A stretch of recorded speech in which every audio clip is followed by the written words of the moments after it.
Jai Mother. Charanam Sharanam Ramambige, Charanam Sharanam Trayambage. At the feet of Divine Mother Sree Rama Devi by Mrs. T.N.K Nair, the Divine Ministry audio book, Part 5F. 3 or 4 days before the end of the visit, in response to the ardent wish of the royal family of Cochin, Divine Mother visited the residence of Trichur-Kerala at Trichur.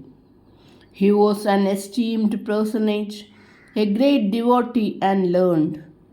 He became Mother's disciple, and his sincere devotion to Mother, which arose from the first darshan of Mother, blazed out a path of devotion for other members of his large family.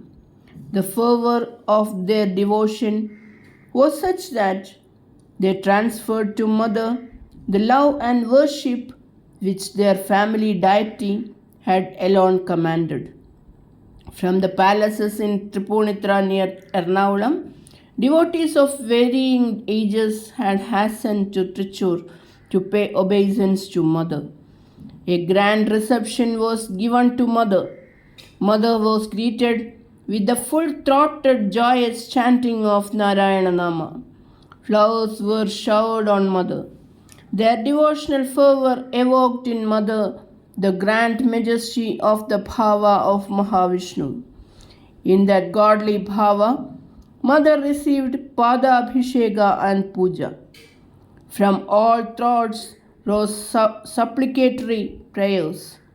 Though new to the house, Mother went swiftly to the puja room upstairs, where the deities of Radha and Krishna were enthroned.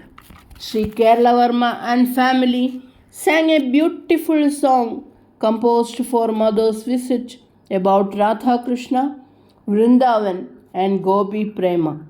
Mother's bhava changed, and she appeared as the beauteous Krishna. The fragrance of sandal and camphor emanating from Mother enveloped the audience. Tara Devi was seated nearby, her eyes closed, merged in the divine name. As the chanting of Radha Krishna rose to a crescendo, Mother, who was standing still in the Mahabhava of Krishna with the Murli, moved and gathered Tara Devi in her arms. Tara Devi, at the touch of Mother, lost body consciousness, and the pupils of her eyes became invisible. With effortless ease, still holding Tara Devi, Mother moved in a dance of ethereal beauty.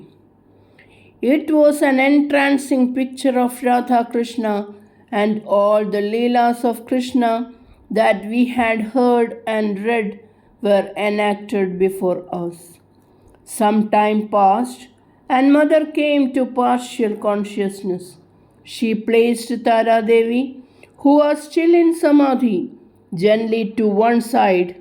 Still in Bhava Vesha, words of blessings to the family and the assembled came from the Mother.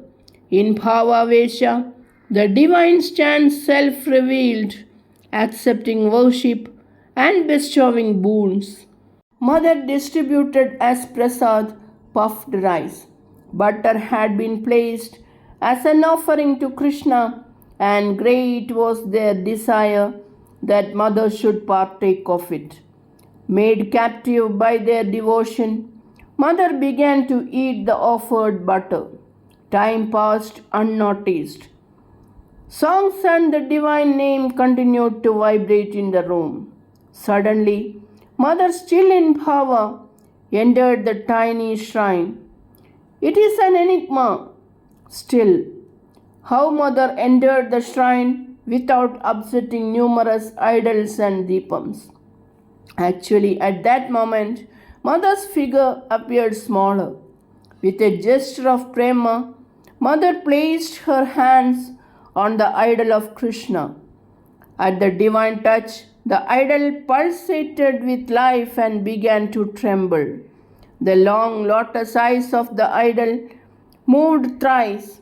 The devotees went mad in ecstasy.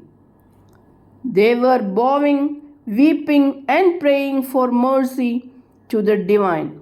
It was a superhuman manifestation. Still in bhava, Mother came out and went down to the car. More mystical events were to follow. Sree Kerala Varma was driving, and my husband and brother-in-law were in the front. Hoping to bring her to normal consciousness, my husband reminded Mother that the ailing devotee K.G. Shankar was awaiting her darshan at home. Mother made no reply, and he wondered if she had heard what he said.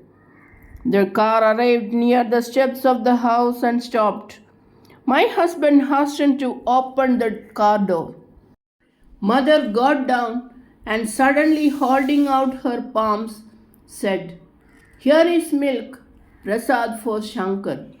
All present saw the divine hand brimming over with milk. Hastening to Shankar, Mother tenderly poured the milk into his mouth. A second, Mother stood, her glance of mercy resting on him. Silently, Mother hurried to her room.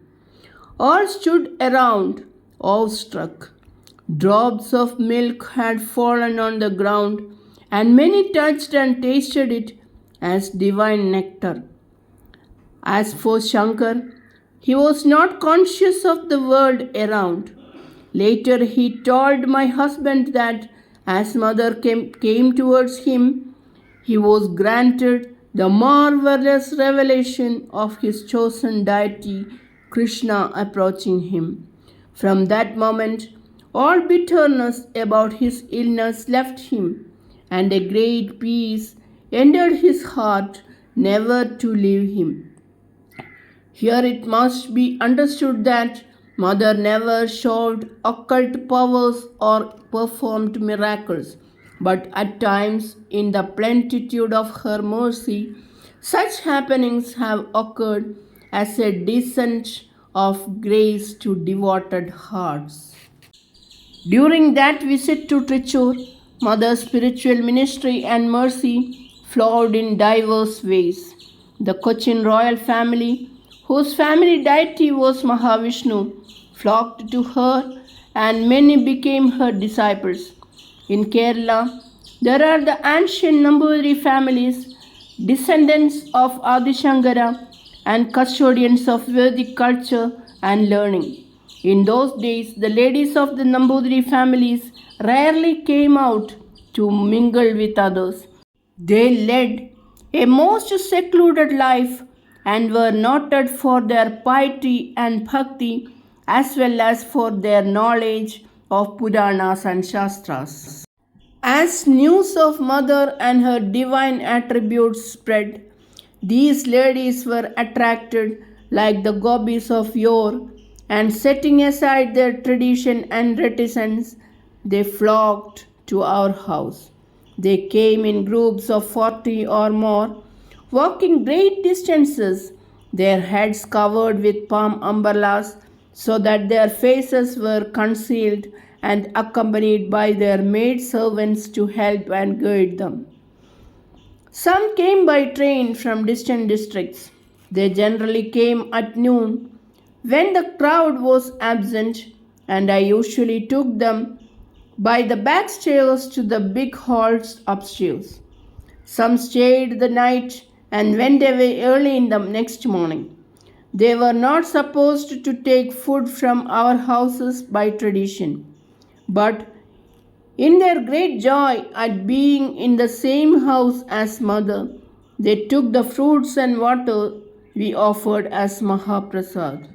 In my mind, I can still see their faces, excited and breathless, shining with joy in anticipation of Mother's darshan. The moment a party of them came, Mother too could not rest in her room, and she came out drawn by their pure and simple devotion. They crowded round Mother as she sat on the sofa, some weeping, some calling her Krishna or Narayana. Ecstatic words too were there, O Krishna. Is it not because of your incomparable mercy that you took this woman form, so that we can come near you, sit near you, even touch you? We have come like the gopis of Vraja, hearing the music of your Murali. Shower on us your prem, submerge us in your sweet name. We have nothing to offer you but our hearts. We will welcome the ills and sufferings of the world, but give us thy darshan often, grant us bhakti, that we may merge in thee and so fulfill the aim of human birth. From all sides arose devout prayers, and in their midst, Mother went into the highest prema bhava, touching them, blessing them, and singing songs of Radha Krishna. Mother was in ecstatic bhava till she became absorbed in deep samadhi. Wonder and awe filled their simple hearts as the divine fragrance of Mother wafted over them. Charanam Sharanam Ramambige, Charanam Sharanam Trayambage, Charanam Sharanam Ramambige, Charanam Sharanam Trayambage, Charanam Sharanam Ramambige, Charanam Sharanam Trayambage. Jai Mother.